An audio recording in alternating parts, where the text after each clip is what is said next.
Hello, everyone. I hope you people are able to hear my voice. My name is Sai Krishna, and today's session will be a quick introduction wherein we will try to understand what exactly is DevOps, what is the job market for DevOps. Those are the kind of things that we will work on. But before I start with the session, I just want a very quick confirmation from all of you people. Uh, can you just ping in the chat if my voice is audible and you people are also able to see my screen? I just opened Notepad.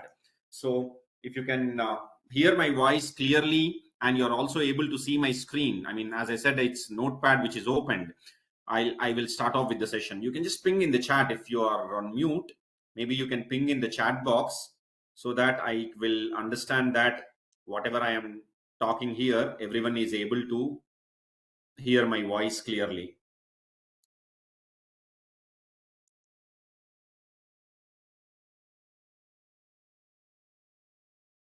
Okay, fine. Yeah, thank you so much. Fine. So friends, initially, let me just go with the complete explanation, whatever I have to talk about DevOps. Probably more than 70 to 80% of your questions would be answered in my explanation itself. But once that is over, still if you people have some questions, I mean, you can unmute and you can ask your questions. Whatever doubts you have, you can talk to me. Okay. So what is DevOps? DevOps, by definition, we say is an integration between development activity and operations activity. This is the common definition that we generally give. DevOps is an integration between development activity and operations activity. Now, if you have seen the common Venn diagram of DevOps, this is the common picture that people show whenever they are talking about DevOps. See, you have development in one quadrant. Similarly, we have the QA, which is nothing but the testing, and finally we have operations. So this intersection point between all these three, that is what we are calling as DevOps. Now, all of you know what is the meaning of development. Development simply means some kind of coding activity. It could be a team of Java developers or Python developers, but basically a team of developers are working on creating some code, and that's what we call as development. QA means testing. Maybe they are using some automation tool like Tosca, Selenium, different tools they use through which they check whether the application is working correctly or not. And what is the meaning of operations? Operations means system administration, middleware administration, all these come under operations. So DevOps is basically a intersection point. It's a combination of all these three. What does that mean? So if I want to become a DevOps engineer, should I have development knowledge, testing knowledge, and operations knowledge? That's not practically possible, right? All of us know that in every organization, any software company you talk about, they maintain a separate team for coding, separate team for testing, separate team for database administration, for middleware administration. So basically, for every domain, you will generally find people who are experts on it.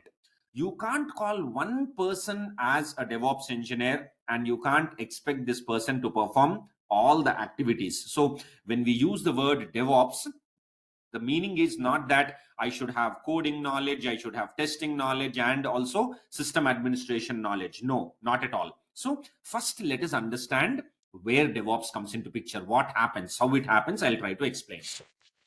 Let us start with a simple use case. We'll take a simple scenario. Let's say there is a company called HSBC. What is HSBC? It's an organization which is into banking business, right? Now, HSBC wants to develop a software for their internet banking. So it is approaching a software service provider called as Wipro. All of you know that HSBC is an organization which is purely into banking business, right? So because HSBC feels that they want some internet banking application, they are approaching a software service provider The name of that software service provider is Wipro. So Wipro has signed the contract, and now Wipro is supposed to create the software for HSBC. Okay, so what are the steps that Wipro will follow? The very first thing that Wipro will do, we commonly call that as requirements gathering. First of all, Wipro has to understand the requirements of HSBC, isn't it so? HSBC is telling, I want a software for internet banking. What do you mean by this?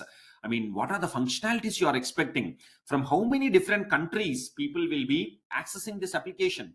All that client requirements are captured, and that stage is known as requirements gathering.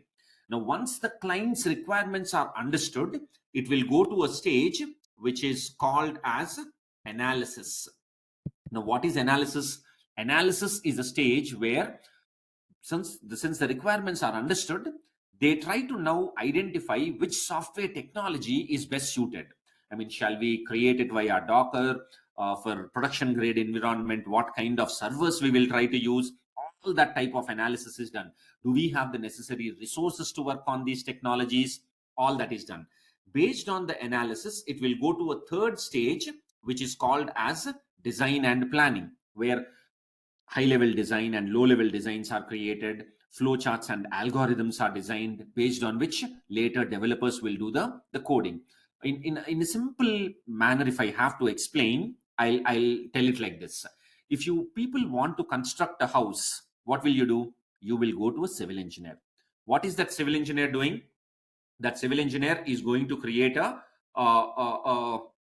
blueprint. He'll create a blueprint, and based on the blueprint, you will construct the actual house. Why do we require a blueprint? What will happen if I directly construct the building? I can, right? If you have a blueprint, it's a prototype. First of all, you will have a clear understanding of how your building will look like. That's the first thing. And the second thing, and more important, is it is always cost effective. It's much more cheaper to make changes in a blueprint rather than constructing the actual building, dismantling the walls and all that. I hope you're understanding. So that stage of software development is known as designing. Based on this design, as I told you a few minutes earlier, your team of developers will come into picture. They will perform the coding activity. Let's say it's a .NET application. So .NET developers will start using various .NET frameworks, and they'll start creating the code. Once the coding is over, it will go to the next stage, which is called as testing. Again, a separate team for testing comes into picture. They use certain automation tools like Selenium, JMeter, various tools are there for testing different components. And once the testing is over, it is before it's released to the client, they do something called as UAT, user acceptance testing. In our example, I started saying that HSBC is asking Wipro for an internet banking application. So HSBC will come to Wipro. They will check whether the application is working according to their requirement or not. And that is what we call as UAT, user acceptance testing. And once the user acceptance testing is over, the software is released to the client. And when the client is facing some issues, obviously we people have to troubleshoot that. Now, what I have drawn on my screen is something that most of you already know. We call this as the software development life cycle. There are various models in software development life cycle. This is a basic model which is called as the waterfall model. And as days went by, organizations started developing, taking this as the basic framework, organizations started creating much more powerful models like incremental model, iterative model, etc., etc. And currently, majority of the software development is happening on a particular model, which is called as the Agile Scrum model. Now, most of you might get a doubt. We are saying it's a DevOps demo, but why are we talking about all these software development life cycles? In just another 2 minutes, you people will understand. Agile Scrum is a model which is, according to a HP survey, they say that more than 86% of the entire software development is happening on the Scrum methodology. Now, Agile Scrum is a model where there is continuous interaction, there is continuous supervision of the client at every stage of development, testing, and delivery. That is the fundamental principle. In the Agile Scrum, what we do is we divide the entire software into modules. See, for example, imagine this is the internet banking application. This internet banking application, we divide into different modules. Modules are nothing but, in simple terminology, they are nothing but functionalities. Let us say you have a functionality called as loans. There is one more functionality called as payments, credit cards. Like this, different functionalities are there. Agile says you take one functionality. Maybe we will start with the loans functionality. This loans functionality you need to develop, test, and deliver to the client within a time span of 2 to 4 weeks. Now, this time span of 2 to 4 weeks is commonly called as a sprint. So, sprint is the time taken for developing, testing, and delivering one functionality to the client in such a way that the client can actually start using it. So, which simply means that by the end of the first sprint, imagine this fellow is my client, HSBC guy. Okay, so the loans functionality should be delivered to the client and the client can start using it. Then your organization will start working on the next functionality, payments. Then they will go for the credit cards. Like that it happens. Generally, we say that in an agile process, we get quicker ROI. Anyone knows what is ROI? ROI stands for return on investment. See, we started our session with this example. I said that HSBC is asking Wipro to create a software for internet banking, right? This was the example based on which we started. Do you think Wipro will do that free of cost? Obviously, no. Wipro will charge some money for that. So imagine that Wipro is charging $2 million for this application, and Wipro is also saying, I require 6 months of time for this application. For the entire internet banking application, HSBC has to spend $2 million and they have to wait for 6 months. Okay, but what is their intention? Why do you think HSBC is willing to spend so much money on that internet banking application? First of all, why will anyone invest in a business? See, for example, I'm doing a business. I'm investing some money in that business. What is my intention? Because I want to provide some kind of service to the customers, and thereby we want to generate more profits out of it. Isn't it true? See, here we are conducting trainings. What is our intention? Because we want to train you on DevOps. We want to ensure that you people get decent jobs, and thereby, because you people are paying us some fees and all that, our business is also running. So it's mutually beneficiary, right? The same thing, HSBC, though they are spending $2 million initially, they might feel that, okay, once this software is ready, once this entire application is ready, we will be able to provide better service to the customers and thereby generate more profits. I think it's making sense and everyone is understanding. Okay, you will get more profits because the internet banking application will help you to process a lot of customers' information much more quickly. They can handle huge customer load and they can generate more profits. That is their intention. But when will that happen? That will happen only after 6 months, because Wipro is telling, I require 6 months of time to create this internet banking application. So whatever $2 million that HSBC is investing, the return on that, on whatever investment they have made, they will see that return only after 6 months. But if you carefully observe my diagram, you notice that though the entire product might take 6 months of time, isn't it true that by the end of the first sprint, your client is getting the loans functionality, and the client starts using the loans functionality, he will start generating business on it. By the end of the next sprint, your client is getting the payments functionality. You're understanding? So the complete product might take 6 months of time. That's perfectly all right. But as and when important modules are finished, they are delivered to the client and the client starts generating business on it. I'll give you another example which you can easily understand. See, you are coming to our institute with the intention of learning DevOps, right? Now, when you come to our institute, imagine our management is telling that some 3 months or so is the course duration. Just imagine 2.5 or 3 months, and some X is the fee amount. So what is the point in spending so much time or so much money? Because we feel that once the course is over, we can upload our resume, and there is a possibility of getting a job, right? With whatever packages we might be thinking, that's a different story. But the chances of getting the job on DevOps will happen only after you pay the fees and you attend the entire 3 months of course. That is the traditional scenario. But what I will say is, we will follow agile process, which means the first tool of DevOps that I am going to teach you is called as Docker and Kubernetes.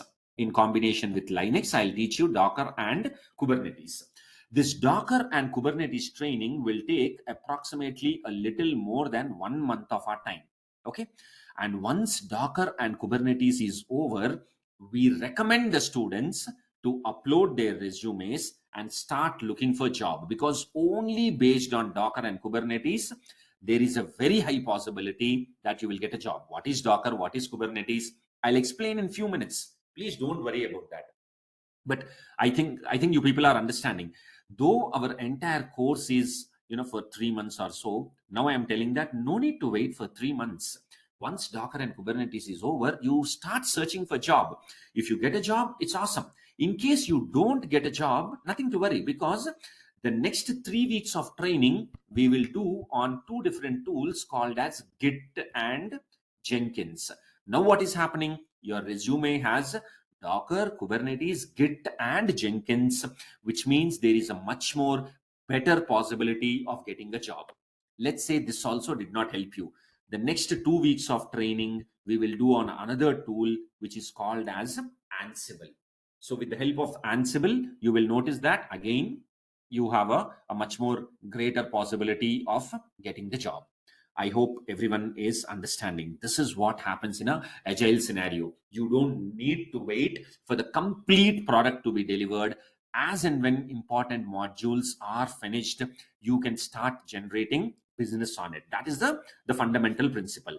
Now, where is DevOps coming into picture in this entire story? Let's try to understand. See, I told you that this is the internet banking application, which is containing different modules like loans, payments, different functionalities are there. Currently, your team is working on the loans functionality, and your organization estimated that approximately 4 weeks is the time given, and that 4 weeks is what we are calling as a sprint, which means by the end of these 4 weeks, this loans functionality has to be delivered to the client. That's our that's the target. Now, out of these 4 weeks, just imagine that 2 weeks has gone purely for coding activity, development.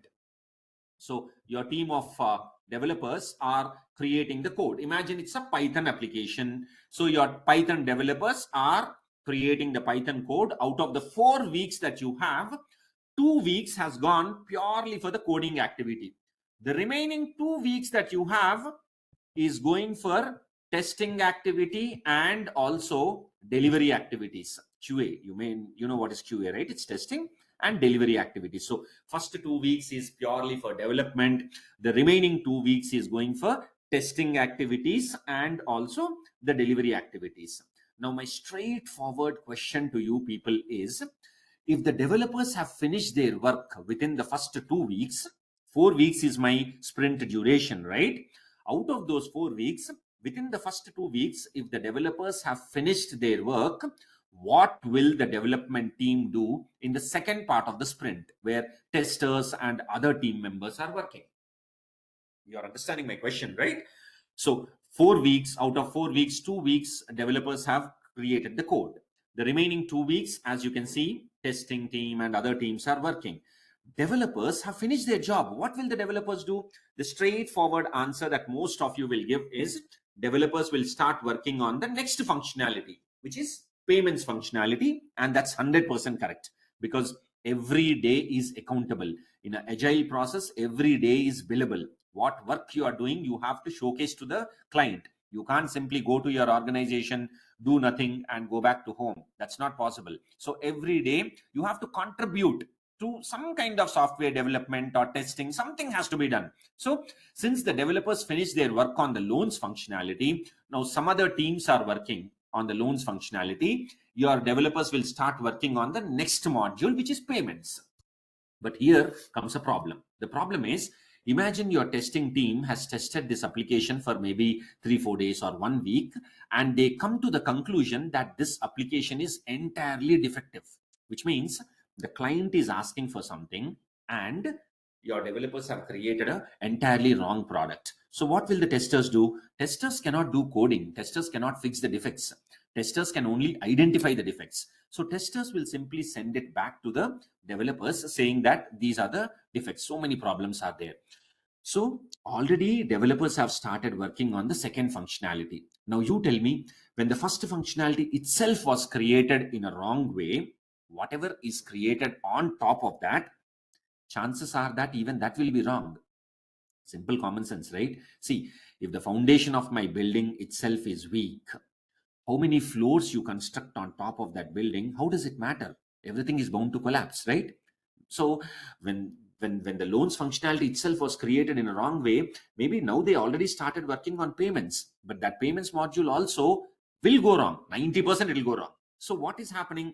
Developers have to fix everything on the loans functionality from scratch, and then they have to move into the next functionalities. Unnecessary time and effort is getting wasted for the developers, and this is where the DevOps principles come into picture. Please say this. DevOps says that instead of spending 2 weeks time on the testing activity and delivery activity, if you can speed up that process, if you can wind up that process in, let's say, 6 hours or 8 hours or maybe 10 hours, there will be no wastage of time and effort for the developers. Making sense? DevOps says that don't waste so much of time on the testing activity and delivery activities. With the help of certain automation tools, let us try to speed up the process in such a way that you can wind it up in a few hours time. 5 hours, 6 hours, even 5 hours is also not necessary. And because of that, there will be no wastage of time and effort. So basically, DevOps is a combination of certain automation tools which help you to speed up the process of delivering quality software very quickly to the client. It's not just delivering some software. Quality software has to be delivered. And that quality software has to be delivered not on time, before time. You have to deliver it before the promised time. If you are telling that, let's say I will deliver the software in 10 days, you should be able to do it in 8 days or 9 days. That is what DevOps addresses. So it's a combination of multiple tools. It's not just one tool. There are so many tools. I'll talk about those tools. As a DevOps engineer, we need to be confident. We should be perfect with those tools.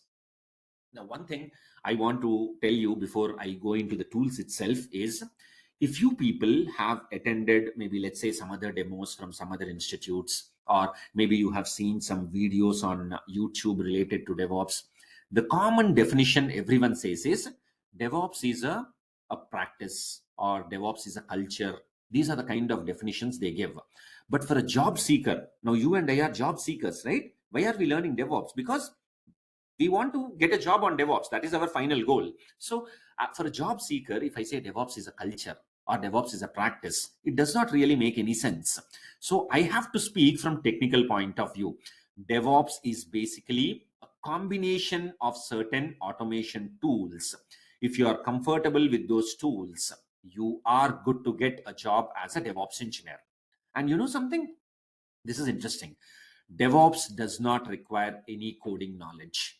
Okay, any coding knowledge. Even if you want to become a tester, some kind of coding is necessary. Whether you talk about Selenium testing or JMeter, any testing tool, some kind of programming is there. But in DevOps, you don't have even that kind of coding also. Everything is done from commands. Everything is done from commands. There are, of course, there are a lot of commands that we need to learn. As long as you are comfortable with these commands, anyone can get a job as a DevOps engineer.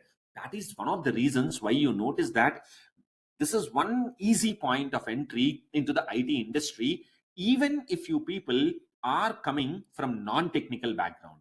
So let's say you are coming from an entirely non-technical background. Still, this is a very easy point of entry into the IT industry, because in order to work on DevOps, you don't require any technical knowledge. I mean, most of our students, if you personally talk to them, you will notice that some of them come from technical backgrounds, some of them come from, management backgrounds or marketing backgrounds, sales background, even B pharmacy. These kind of people are attending the course. They are putting 4 years of experience or something like that, or some are going as a freshers and they are cracking interviews.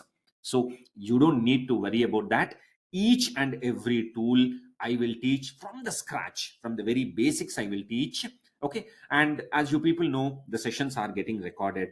We will give you these video recordings, so you can watch those video recordings if necessary, once or twice, any number of times you can watch the video recordings, and it'll be a recap like thing. Okay.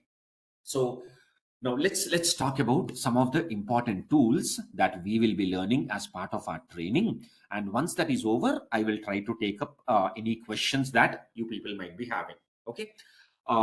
There is a very important tool that we will learn here, which is called as Jenkins. Jenkins is a tool through which we perform something called as CI/CD, continuous integration, continuous delivery. Some people call it as deployment, but it's okay. CI/CD stands for continuous integration and continuous delivery. What is this CI/CD? Let me explain with a diagram. Just understand. I mean, just go with if some terminology I'm using which you're not understanding, please don't worry, because slowly you will get accustomed to that terminology also. Nothing is difficult. As I mentioned, only thing that is required from your side is patience. Just watch these videos once or twice.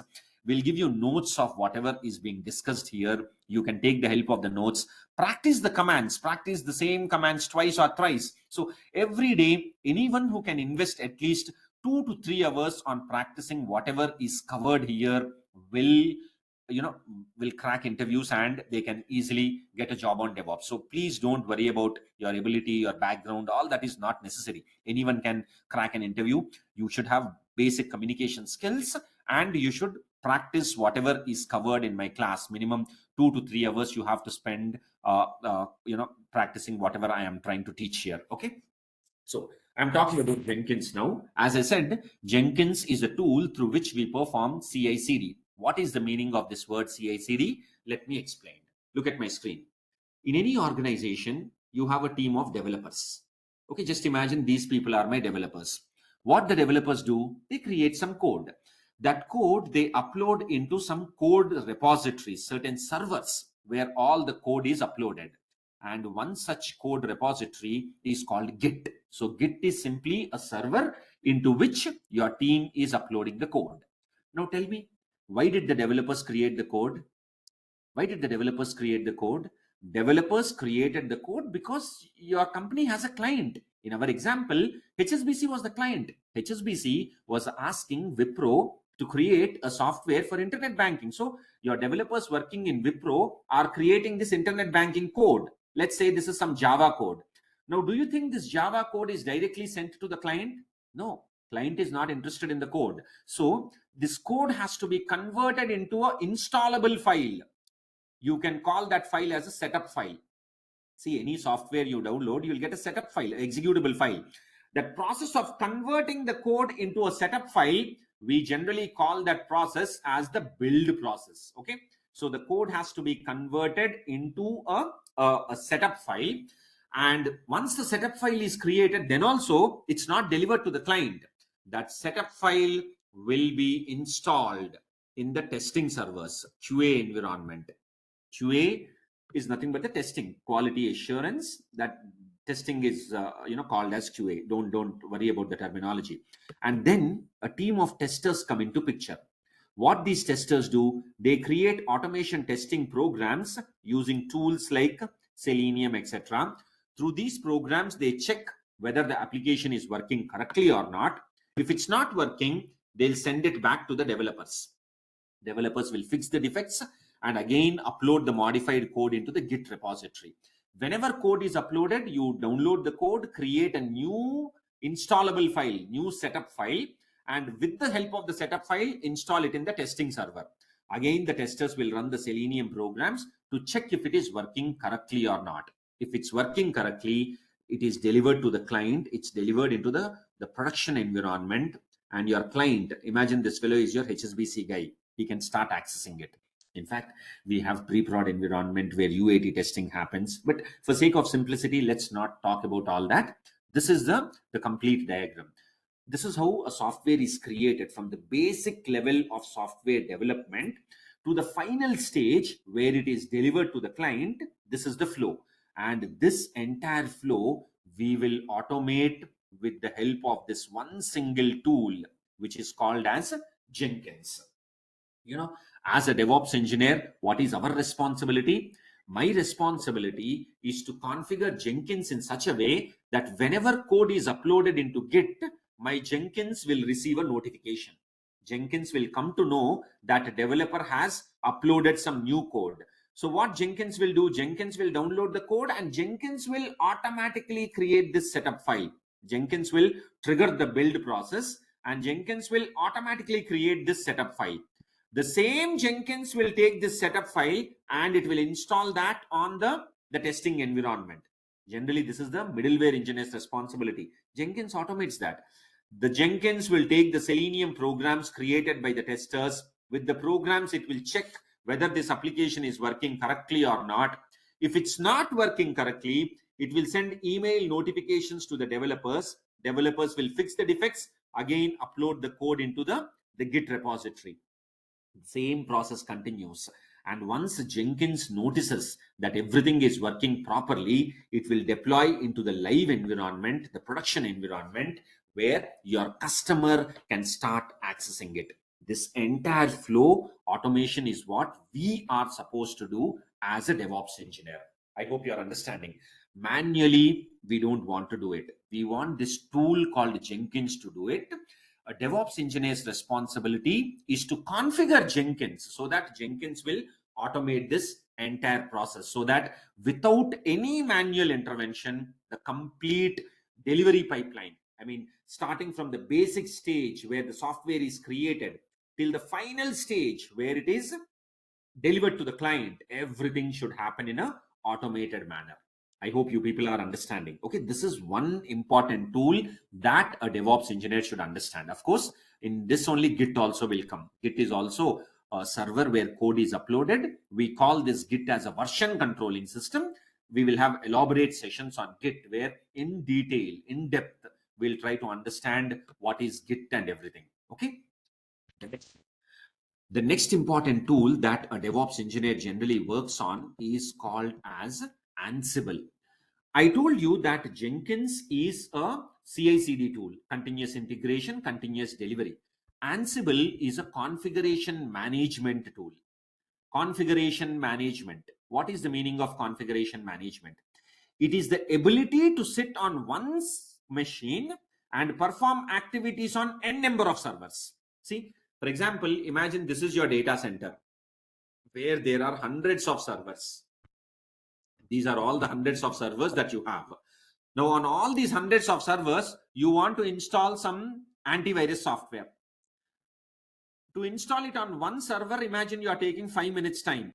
Hundreds of servers. Each server you have to go and spend 5 minutes to install this antivirus, which becomes a headache.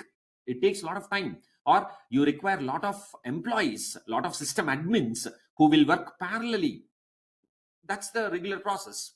All this is automated with the help of this one tool, which is known as Ansible. I will just tell my Ansible. Ansible behaves like a robot. It will go to all these servers and it will automate the process of doing the installation on hundreds of servers, which might be present in geographically different locations. See, I'll give you a very simple example so that everyone can understand. See, how do you people access Facebook? All you do is you go to your browser, you open facebook.com, where you are supposed to give your username, password, and you click on the login. Once you do that, you can start accessing your Facebook. Now, Facebook community feels that they want to increase the security of their application. So they are telling, after entering your email and password, Facebook will also do a retina scan. This is a new feature they want to implement. They want you to click on this button called RS. When you click on it, it will do a scanning of your retina and then only it will allow you to log in. So this is a new feature that Facebook wants to implement on all their servers. Now, Facebook has millions of customers around the globe, right? At any point of time, millions of users would be accessing Facebook, right? And Facebook has data centers in Bangalore. They have data centers in Europe, in Australia, in America, Canada, in multiple places around the globe. They have data centers where their applications are running on thousands of servers. And this update, this retina scanning update, should be performed on all these thousands of servers. You can imagine how much time it will take. And that is where your Facebook will depend on this configuration management tool, which is called as Ansible.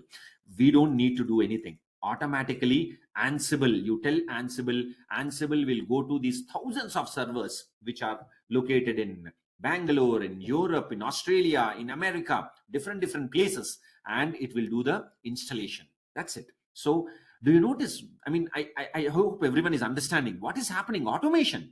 Earlier, to perform all these activities, it was necessary that your company had to maintain huge number of employees. Now, the tools are doing that. So what is the benefit? The benefit is, for your company, they are saving a lot of time, they are saving a lot of money. They don't need to pay salaries to so many employees. A single DevOps engineer is able to automate so many activities. The next most important tool that we need to focus on DevOps, this is the most important of all, is called as Docker and Kubernetes. As I mentioned, I will start my classes with Docker and Kubernetes. So I will not give a very detailed overview today, but today I'll just give you a basic understanding of what is Docker. But because our first session itself starts with Docker, you can understand how things are happening. Docker is called as a containerization technology. Docker is the tool through which you can create whatever application you want as a container. What is the meaning of a container? Let's not worry about that. I'll give you a simple example to understand this. Did anyone install an operating system on their computer? For example, if you buy a brand new laptop where OS is not there, okay, you just bought a bare metal. Now on this bare metal, you want to install a Windows operating system. So you go to the market, you buy a Windows OS. That fellow is giving that OS in a disk or a pen drive or something. Now you want to install it. How much time it will take? Nothing less than 40-45 minutes. If you want to install the complete OS from scratch, it will take nothing less than 40-45 minutes, right? The same operating system, the complete OS, with the help of Docker, I can do in less than 1 or 2 seconds. Seconds, it's not minutes. I repeat it. Before you can blink your eyes, before you can just open and close your eyes, you will notice that a fresh operating system, it could be a Windows or a Linux or whatever you want, it can create in a matter of seconds. And it's not just operating systems. Imagine in your organization, developers are using Java. So you require a software called JDK. Their application servers are running on something called as Tomcat, and their databases are running on Oracle. So this entire setup that you see on my screen, you can call it as a dev environment, a development environment. Only when all these softwares are there, your developer can start creating the Java-based application. Now you ask any system admin how much time they will take to set up this infrastructure. They will tell that for setting up Java, it will take some 5-10 minutes or 15 minutes. To set up this Tomcat, another 15-20 minutes. For this Oracle, again, another 20-30 minutes. Establishing the connections between all this. So approximately they will say that 1 hour or more they require to set up this entire infrastructure. But with Docker, as I promised, this Java I can install in 1 or 2 seconds. This Oracle I can create in 1 or 2 seconds. This Tomcat I can create in 1 or 2 seconds. So any kind of environment which is necessary for your organization, it could be a development environment, or your organization is having a team of Selenium testers. These Selenium testers want some infrastructure, I mean, to do some cross-browser, cross-platform testing. They require multiple browser and operating systems. To set up that architecture, it takes a lot of time. With the help of Docker, in a matter of seconds, you can create whatever kind of environment that you want. I hope you're understanding. So as a DevOps engineer, for a DevOps job seeker, these are the tools that we need to focus on. So, and that is what I will do as we go with the sessions. Just give me a second.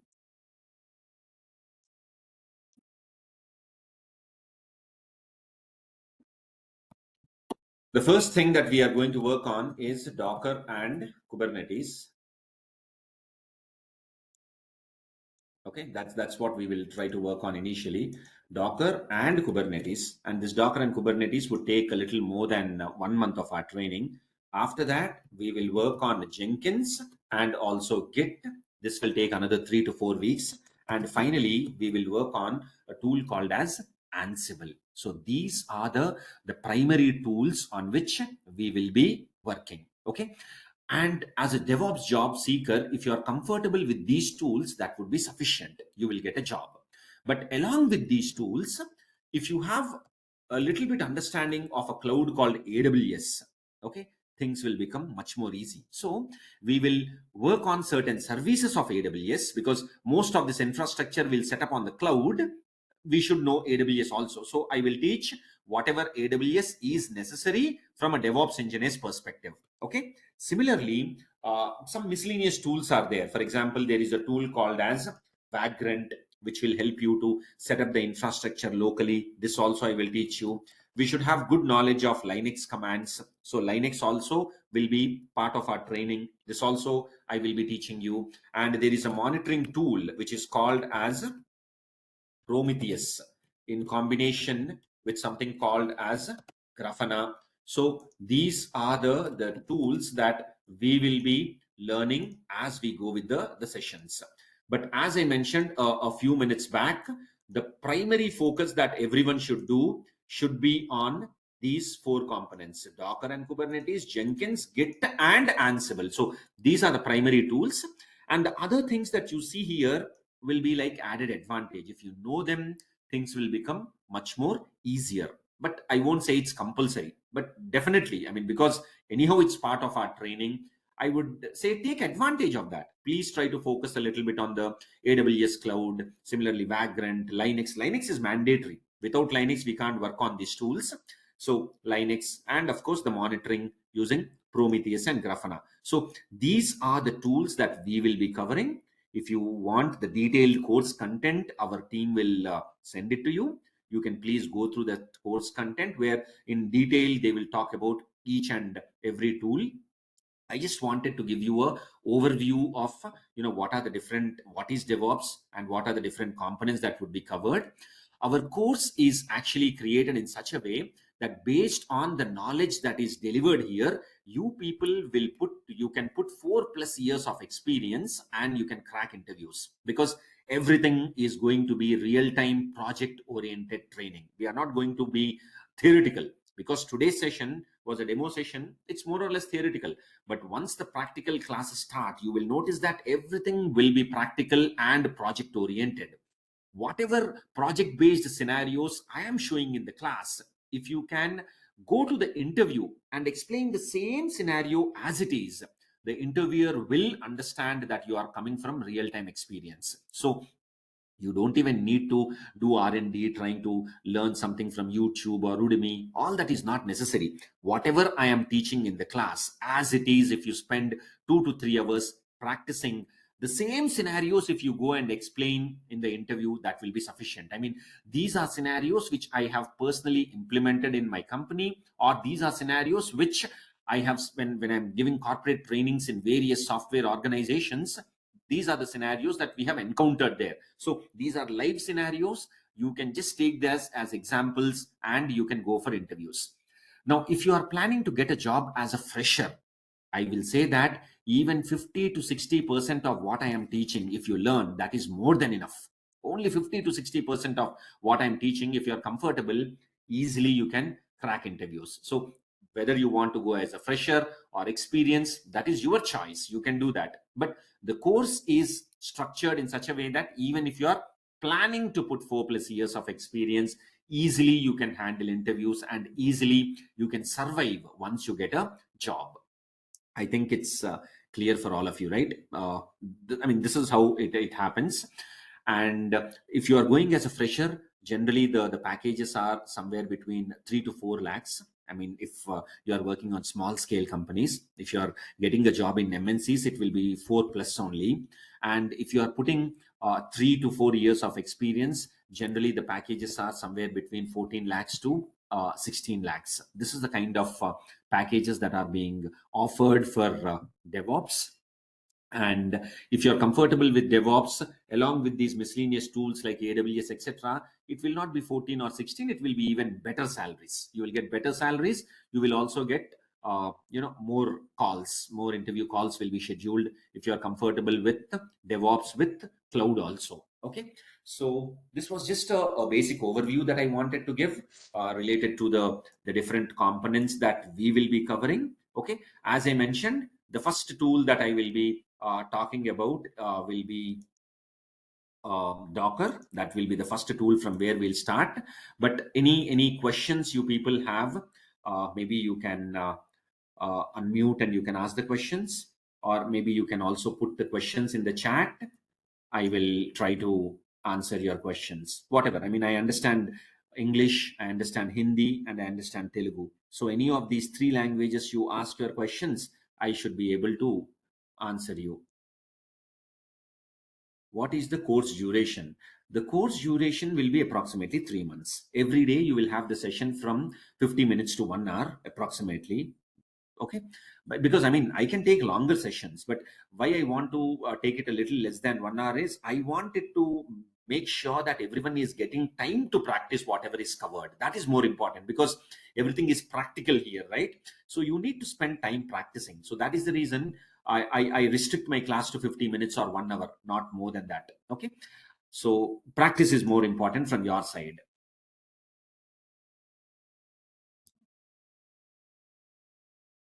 Yeah, the videos are getting recorded. You people will definitely get the videos once the class is over.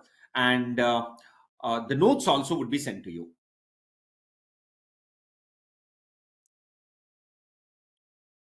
The notes also would be sent to you.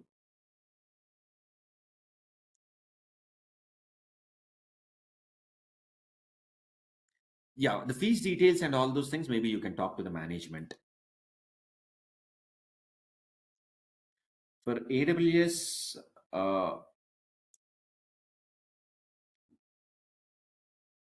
Purvanshi, for AWS Cloud, what qualifications are required to get a package job? No, I mean, it depends on 2 things. Are you going as a fresher or are you going as an experienced person? If you are going as an experienced person, qualification really does not matter. Even if you are coming from BA, BCom background, it does not matter.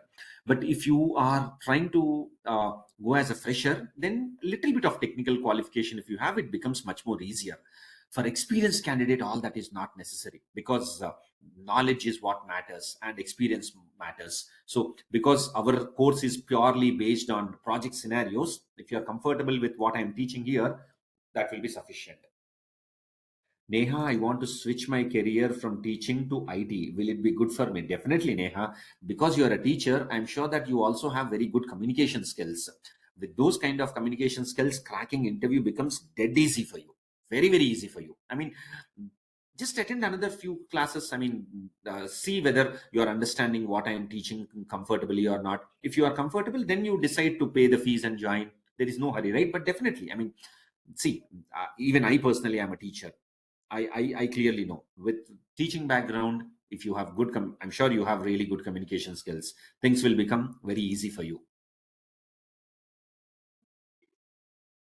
No, no, no, no. Databricks and all that is not part of what we are going to cover here. That comes in Azure DevOps. Here we are talking about AWS DevOps. So mapping and Databricks, that is not part of our training.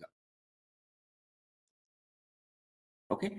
For fresher, it's, yeah, if you want to go as a fresher, uh, the kind of qualifications that are required, I would say it's better if you have a IT related qualification. It need not be BTech. Even if you come from BSc background or something like that, that would be good.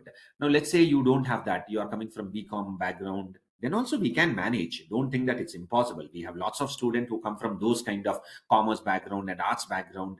They are able to get jobs. So, but you should exert yourself. Exert yourself in the sense you should be much more comfortable with the subject compared to your competitors. That one thing, if you are concentrating on, definitely we can make it happen.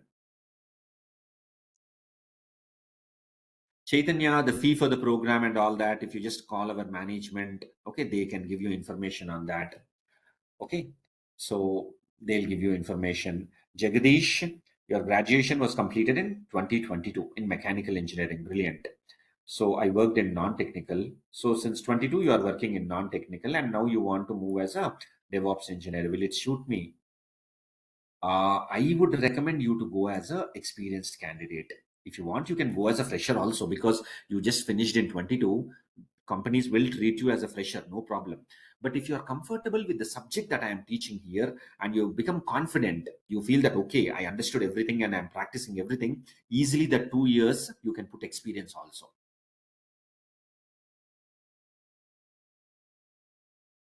Sonali, the scope of DevOps currently is on a rising phase. Okay, the scope is on a rising phase.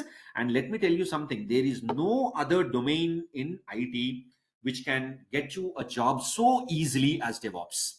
I mean, any other thing, if you want to become a Java developer or something like that, you need to exert a lot. You have to do a lot of practice, and then only there's a possibility of getting the job. In DevOps, it's not like that. That's what I'm saying. Hardly, if you people can spend 2 to 3 hours on a daily basis practicing what I'm covering here, 3 months is more than enough to master DevOps, even for people who are putting experience. Okay. So I think I have answered almost all of your questions.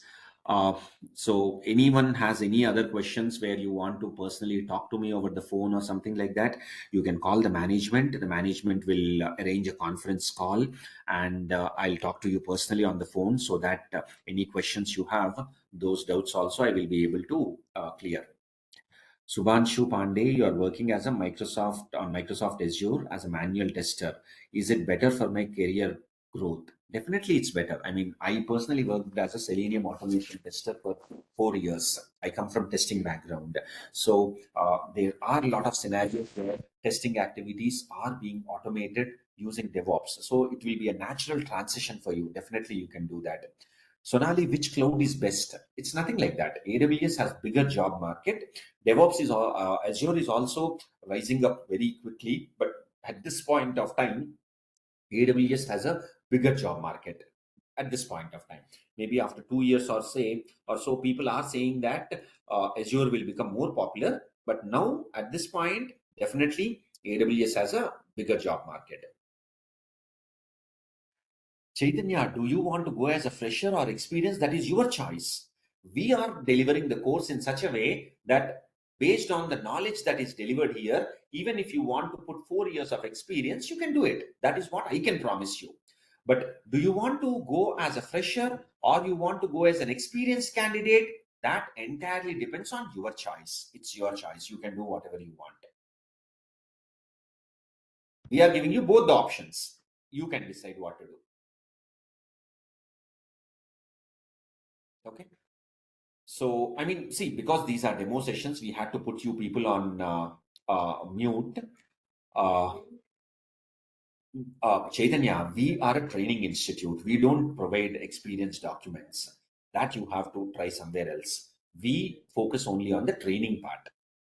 We are saying that the training would be given in such a way that even if you want to, go as an experienced candidate, that much knowledge will be delivered.